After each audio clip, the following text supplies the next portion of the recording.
स्टेडीमेंट्री YouTube channel पर एक बार फिर से आप सभी का हार्दिक स्वागत है। आज का जो वीडियो हम लेके आए हैं, यह वीडियो सभी प्रकार की जो कंपटीशन एग्ज़ाम हैं उसमें काम में आने वाले बहुत ही महत्वपूर्ण तथ्यों का संकलन इस वीडियो में आपको देखने को मिलेगा। इस वीडियो में हम साइंस से संबंधित जो इम्पोर्टेंट नोट्स हैं वो आपके सामने आज प्रस्तुत करने जा रहे हैं। ये सभी जो नोट्स हैं ये न्यू एनसीईआरटी जो बुक हैं उनसे संकलित किए गए हैं। तो आज का जो वीडियो है वो अपना रहने वाला है भोजन के प्रमुख घटक।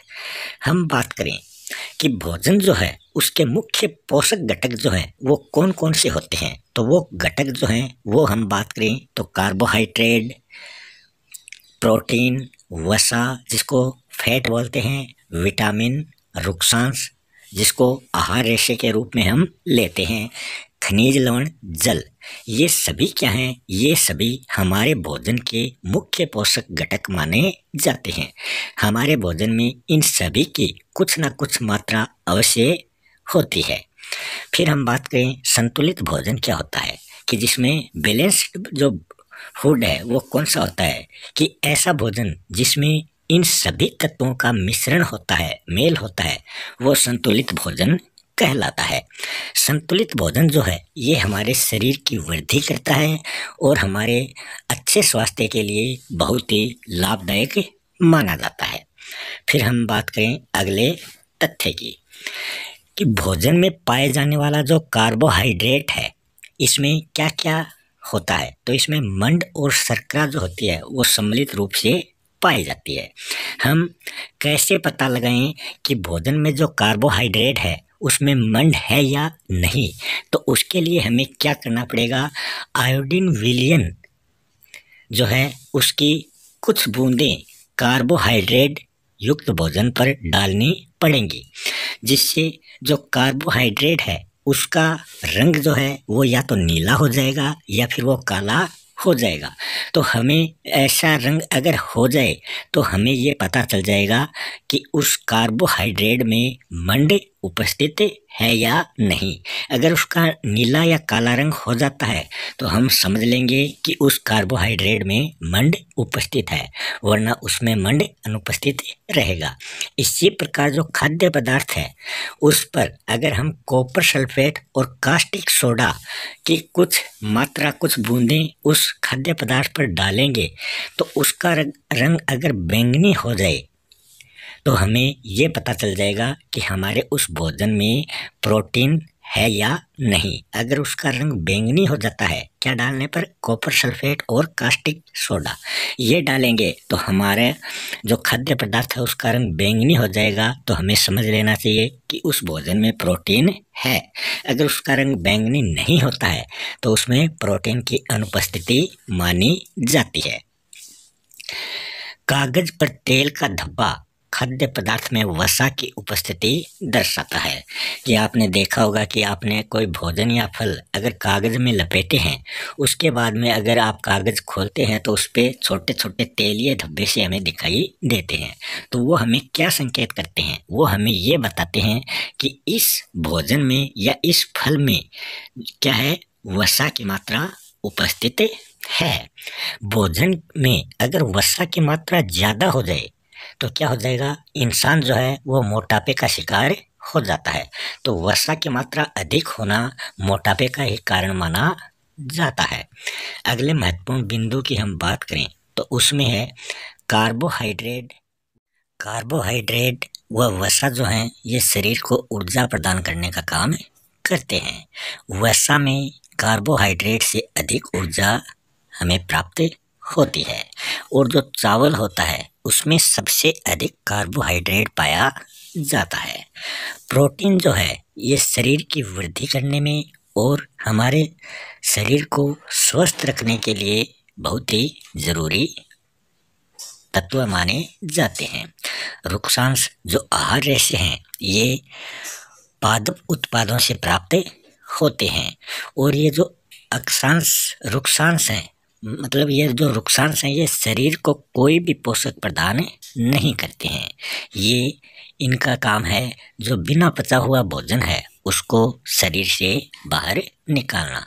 तो जो रुक्सांस होते हैं, जो आहार रेशे होते हैं, उनका एक ही काम है, जो भोजन पचा हुआ नहीं है उसको शरीर से बाहर निकालना। फिर हम अगले महत्वपूर्ण बिंदु की बात करें कि जल जो है वो भोजन में उपस्थित पोषकों को अवशोषित करने में शरीर की सहायता करता है। यह कुछ अपशिष्ट पदार्थों जैसे कि मूत्र और पसीना इनके रूप में शरीर से बाहर निकलने में ये हमारी सहायता करता है। हमारे शरीर की जो जलापूर्ति है वो कुछ द्रव्य पदार्थों से हो जाती है, जैसे दूध, चाय, भोजन या किसी प्रकार की कोई सब्जी हो जिसमें जल की मात्रा हो, तो उससे भी हमारे शरीर को जल की आपूर्ति हो जाती है। अगले बिंदु की बात करें, विटामिन जो हैं ये इनका काम है, ये हमारे शरीर की रक्षा करते हैं, किससे? रोगों से। तो रोगों से बचाने का काम कौन करते हैं? विटामिन करते हैं। विटामिन जो है ये आँखों, हड्डियों, मसूड़ों, दांतों सभी को क्या करते हैं? स्वस्थ रखते हैं, उनको रोगाणुओं से मुक्त रखते हैं। विटामिन कई प्रकार के होते हैं, जैसे vitamin A, vitamin B, vitamin C, vitamin D, vitamin E और विटामिन के आदि नामों से इनको जाना जाता है। विटामिनों के एक समूह को विटामिन बी कॉम्प्लेक्स भी कहा जाता है। फिर हम बात करें आगे कि कौन से विटामिन जो है वो हमारे क्या काम आता है। तो विटामिन ए जो है ये क्या काम करता है? ये त्वचा और आँखों को हमेशा स्वस्थ रखने का काम विटामिन ए करता है। विटामिन सी क्या काम करता है? ये रोगों से लड़ने का कार्य करता है।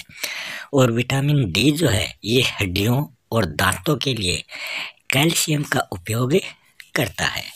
तो ये हो गई विटामिनों की बात। अब आगे बिंदु में हम बात करें कार्बोहाइड्रेट के स्रोत, कि कार्बोहाइड्रेट जो है वो किससे हमें प्राप्त होता है। गेहूँ, बाजरा, चावल, मक्का, शक्करकंदी, आलू, गन्ना, पपीता, आम, तरबूज आदि का सेवन अगर हम अपने भोजन में करते हैं तो हमें कार्बोहाइड्रेट की प्राप्ति हो जाती है। फिर आगे हम बात करें वसा के स्रोत। वसा हमें किनसे प्राप्त होती है? तो वसा के स्रोतों में पादप स्रोत भी होते हैं और जंतु स्रोत भी होते हैं। पादप स्रोत से वसा किन किन से प्राप्त होती है? मूंगफली, तिल, गिरी मतलब बादाम, इनका सेवन अगर हम करते हैं तो हमें वसा की प्राप्ति हो जाती है। जंतुओं के स्रोत कौन से हैं वसा प्राप्त करने के? मछली, मांस, अंडा आदि का सेवन करेंगे तो हमें वसा की प्राप्ति हो जाएगी। तो कौन कौन से पादपों से प्रोटीन प्राप्त होता है? चना, मटर, सोयाबीन, राजमा, मूंग, तुअर दाल से। और कौन से जंतुओं से हमें प्रोटीन प्राप्त होता है? तो मांस, मछली, अंडा, पनीर, इनका अगर हम सेवन करेंगे, हमारे भोजन में इसका कुछ अंश हम मिलाएंगे तो हमें प्रोटीन प्राप्त हो जाएगा।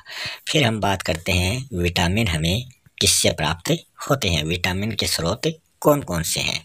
सबसे पहले हम बात करें विटामिन ए। तो विटामिन ए हमें किन से प्राप्त होता है? आम, गाजर, पपीता से। विटामिन बी हमें गेहूँ, चावल से प्राप्त होता है। विटामिन सी जो है हमें संतरा, टमाटर, अमरूद, मिर्च, नींबू, आंवला इनसे प्राप्त होता है। और विटामिन डी जो है ये मछली, अंडे, दूध, मक्खन और सूर्य के प्रकाश से प्राप्त होता है। तो ये तो बात हो गई विटामिन हमें कहाँ से प्राप्त होता है। फिर हम बात करें रुक्सांश मतलब जो आहार रेशे हैं वो हमें कहाँ से प्राप्त होते हैं, उनके स्रोत क्या हैं। तो साबुत जो खाद्यान्न है उससे हमें ये प्राप्त होते हैं। दाल, आलू, ताजे फल और ताजे सब्जियों से रुक्सांश हमें प्राप्त हो जाते हैं। फिर एक इम्पोर्टेंट जो महत्वपूर्ण बात है वो ये है ध्यान रखने वाली कि जो कुछ फल हैं या फिर कुछ जो सब्जियां हैं उनको हम या तो अधिक धो लेते हैं या उसको खाने में हम पकाते हैं तो उसको हम ज़्यादा पकाएंगे तो क्या होता है उसके सारे विटामिन जो हैं वो नष्ट हो जाते हैं। तो ये बात भी बहुत ही इम्पोर्टेंट मानी जाती है। फिर हम बात करें पोषक तत्वों की कमी से होने वाले रोग कौन कौन से हैं। मतलब किसी पोषक तत्व का अगर लंबी अवधि तक हमारे भोजन में अभाव होता है तो उस अभाव से जो रोग होता है उसे अभावजन्य रोग के नाम से जाना जाता है। कि जितने भी पोषक तत्व हमने ऊपर पढ़े हैं उनमें से अगर किसी की भी कमी हो जाएगी तो कोई ना कोई रोग हमारे शरीर में आ जाता है। सबसे पहले हम बात करें प्रोटीन की कमी से कौन कौन से रोग हमारे शरीर में हो जाते हैं। जैसे कि हमारी शारीरिक वृद्धि रुक जाती है, चेहरे पर सूजन आ जाती है, बालों का रंग उड़ जाता है और त्वचा संबंधी जो बीमारियां हैं वो हो जाती हैं, पेचिश से संबंधित बीमारी हो जाती है। तो ये सभी जो बीमारियां हैं, जो रोग हैं, वो प्रोटीन की कमी से हो जाते हैं। इन रोगों से हम किस प्रकार अपना बचाव कर सकते हैं, इन रोगों से हम किस प्रकार दूर रह सकते हैं, तो उसके लिए हमने ऊपर अभी देखा है कि हमें किन चीज़ों से प्रोटीन प्राप्त होती है। तो प्रोटीन के जो स्रोत हैं उनके आधार पर हम इन रोगों से अपने शरीर का बचाव कर सकते हैं। तो हमें कौन कौन से वो प्रोटीन के स्रोत हैं उनकी मात्रा अपने भोजन में लेनी चाहिए। फिर हम बात करें प्रोटीन व कार्बोहाइड्रेट जो है इसकी लंबे समय तक अगर कमी रहती है तो इंसान जो है वो बहुत ही दुबला पतला हो जाता है और वो चलने में भी असमर्थ हो जाता है, क्योंकि उसके शारीरिक अंग जो हैं वो काम करना बंद कर देते हैं और वो कमज़ोर हो जाता है। फिर हम बात करें विटामिन ए। विटामिन ए जो है इसकी कमी से क्या होता है, क्षीण दृष्टिहीनता नामक रोग हो जाता है। मतलब क्षीण मतलब क्या है, कम दिखाई देना इंसान को शुरू हो जाता है, तो वो विटामिन ए की कमी से होता है। इसका उपचार क्या है, विटामिन ए के जो स्रोत है वो हमें अपने भोजन में अधिक करने चाहिए, जिससे हमें हमारी जो आँखों की दृष्टि है वो सही बनी रहे। तो ये तो विटामिन ए का काम हो गया। विटामिन बी1 जो है इसकी कमी से बेरी नामक एक रोग हो जाता है। इस रोग का क्या लक्षण है, इसमें क्या होता है, इसमें जो इंसान की मांसपेशियां हैं वो बहुत ही कमज़ोर हो जाती हैं, तो वो बेरी रोग के कारण होती है। फिर हम बात करें विटामिन सी। विटामिन सी की कमी से स्कर्वी नामक एक प्रकार का रोग होता है। इस रोग के क्या लक्षण हैं, इससे क्या होता है, इस रोग से इंसान जो है उसके मसूड़ों से खून निकलना शुरू हो जाता है और अगर इंसान के किसी प्रकार का कोई घाव हो गया है तो उस घाव को भरने में समय भी बहुत अधिक लगता है। तो ये विटामिन सी की कमी से होता है।